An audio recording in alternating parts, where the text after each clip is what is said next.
Hello guys, আসসালামু আলাইকুম everyone. কেমন আছেন সবাই? আশা করছি পবিত্র দিনের সময় ভালো আছেন। এবার রাকিব হোসেন, নুসরাত জাহান অন্তরা এবং ঋতু হোসেন সবাই মিলে কোটা আন্দোলনের সাথে শরিক হলো। হ্যাঁ, রাকিব হোসেন, নুসরাত জাহান অন্তরা কিভাবে কোটা আন্দোলনের সাথে শরিক হলো সে বিষয়ে আমরা আজকে বিস্তারিত জানাবো।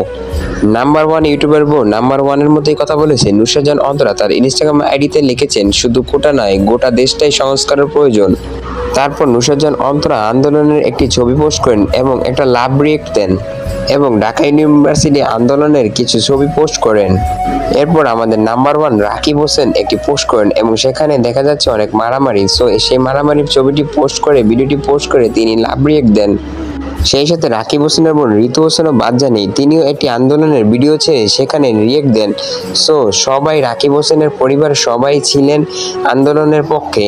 বন্ধুরা, এই প্রথম বাংলাদেশের number one YouTuber Rakib Hossain আন্দোলনের পক্ষে কিছু কথা বললেন, ঋতু হোসেনও বললেন এবং নুসরাত জাহান অন্তরাও বললেন। এটা তোমাদের কাছে কেমন লেগেছে আমাদেরকে কমেন্ট করে জানিয়ে দাও।